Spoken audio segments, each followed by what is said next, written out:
आज मेरी gynaecomastia surgery का 5 मंथ कंप्लीट हो चुका है। मैं आप सभी को मेरी गायनेकोमेस्टिया सर्जरी की पूरी कहानी बताना चाहता हूँ। लेकिन उससे पहले मैं आपसे उम्मीद करता हूँ कि आपको गायनेकोमेस्टिया के बारे में थोड़ी बहुत तो नॉलेज होगी ही कि गायनेकोमेस्टिया क्या है। अगर आप नहीं जानते हो तो मैं आपको इसके बारे में थोड़ी जानकारी देता हूँ।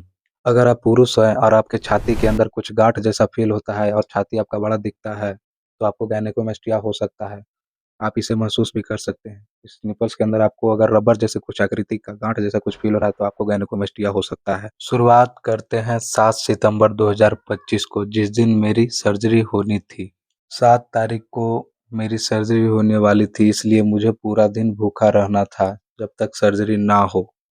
मेरी सर्जरी की शुरुआत 3 बजे दोपहर को हुआ, जब मुझे व्हील चेयर पर वो ब्लू जैसा ड्रेस जो मरीज को देते हैं वो पहनाकर लेटाकर ऑपरेशन के अंदर लेके गया गया, ऑपरेशन थिएटर के अंदर लेके जाया गया और 2 घंटे तक मेरी सर्जरी हुई और मुझे बाद में पता चला कि मुझे 5 बजे निकाला गया था।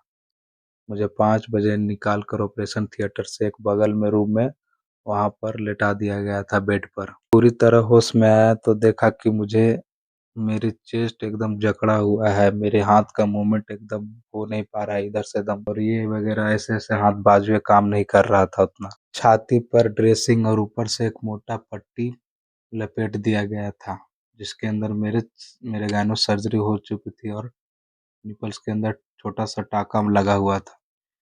अब आते हैं सर्जरी का पहला वीक, यानी कि सर्जरी के बाद मेरा पहला वीक कैसे गुजरा, क्या-क्या परेशानी आई।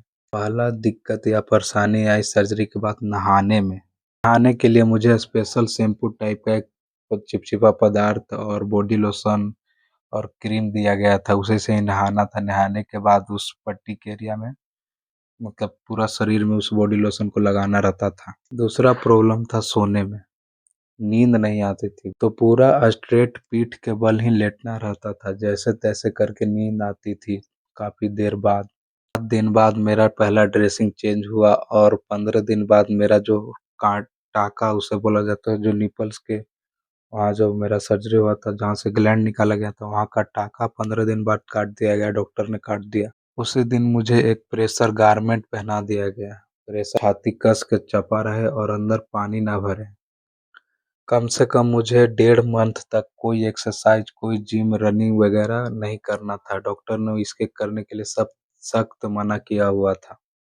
इसी तरह आगे भी प्रेशर गारमेंट पहनकर मैंने सर्जरी के 2 मंथ कंप्लीट कर लिया था। मेरी सर्जरी को 3 मंथ कंप्लीट हो चुका था। सब कुछ नॉर्मल चल रहा था। फिर अचानक से जो गायनो की सर्जरी है उसे खराब तरीके से किया जाए तो आपको क्रिएटर डिफॉर्मिटी भी हो सकती है।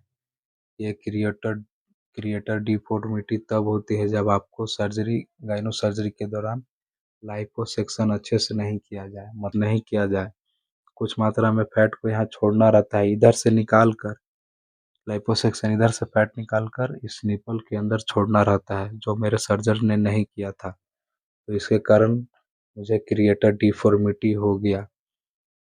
मतलब मेरी सर्जरी खराब तरीके से करने के कारण मेरा चेस्ट का शेप अच्छा नहीं आया। मैंने इसके बारे में यानी क्रिएटर डिफॉर्मिटी के बारे में और भी दूसरे सर्जन को बताया, तो उन्होंने बोला कि हाँ, आपको क्रिएटर डिफॉर्मिटी हुआ है, नैनो सर्जरी बढ़िया से नहीं किया गया है, लाइपोसक्शन बढ़िया से नहीं किया गया है। हम इसे ठीक कर सकते हैं, आपको दोबारा सर्जरी करानी पड़ेगी, क्रिएटर डिफॉर्मिटी का अलग से सर्जरी होता है। तो मैंने पूछा उसमें क्या कॉस्ट लगेगा? तो उन्होंने बोला कि उतना ही कॉस्ट लग सकता है और उतना ही समय लगेगा। जैसे ही मुझे इसके बारे में कन्फर्म नॉलेज हो गया कि मुझे क्रिएटर डिफॉर्मिटी हो गया, तो मैंने इसके बारे में अपने डॉक्टर सर्जन को मतलब फ़ोन किया और बताया इसके बारे में कि मुझे ऐसा-ऐसा हो गया है। तो उन्होंने बोला कि कुछ नहीं, अभी तो तेरी सर्जरी का 3 मंथ ही हुआ है, तो थोड़ा-सा वेट करो, जिम जाओ, मसाज करो, तो अंदर क्या पता मसल भरेगा तो वो ठीक हो सकता है अपने से। तो मैं अभी भी वही कर रहा हूँ, जिम जा रहा हूँ। मुझे जिम और रनिंग एक्सरसाइज करते हुए 2 मंथ और हो गए, 5 मंथ पूरा हो गया है और अभी तक वो क्रिएटर डिफॉर्मिटी थोड़ा-सा ठीक हुआ है, अंदर कुछ मसल भर रहा है तो वो थोड़ा-सा ठीक हुआ है, नो डाउट। मगर जो नॉर्मल शेप रहता है गाइनों के बाद और डॉक्टरों का जो पेशेंट होते हैं उनके जैसा भी नहीं दिख रहा है। तो मैं ज़्यादा से ज़्यादा 1 या 2 मंथ और वेट करूँगा और जिम जाकर देखूँगा कि ठीक होगा कि नहीं क्रिएटर डिफ़ॉर्मिटी। अगर ठीक हो गया तो ठीक है, नहीं तो फिर आगे देखेंगे क्या करना है। अभी तो कोई डिसीज़न नहीं लिया हूँ, आगे देखते हैं क्या करना है इसका। तो ये रही मेरी गायनो सर्जरी का 5 मंथ का कंप्लीट जर्नी। पूरे जर्नी 5 मंथ का। तो आपका कोई सवाल या डाउट हो गायनेकोमेस्टिया के बारे में तो कमेंट में ज़रूर पूछें। यार मैं आपको मेरा फुल बॉडी कंडीशन दिखा देता हूँ सर्जरी के बाद का अभी टी-शर्ट उतार कर।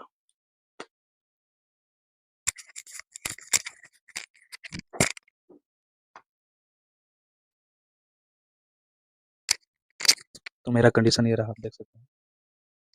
सर्जरी के बाद कितना डिफरेंस आया है। ये देखिए, ये जो धँस जाता है क्रिएटर डिफ़ॉर्मिटी है। इसे ऐसे करना पड़ता है। मसल बनाना पड़ेगा तब जाकर शायद ठीक होगा इधर-उधर। और ये देखिए, ये थोड़ा बड़ा दिखेगा, अंदर कुछ पोर्शन इसका अंदर धँसा हुआ और इसका इसका तो अलग ही सीन है। ये तो पूरा सिकुड़ रहा है। पता नहीं कैसे ठीक होगा। ज़्यादा नहीं मगर थोड़ा-सा ही हुआ है क्रिएटर डिफ़ॉर्मिटी। जो भी हो।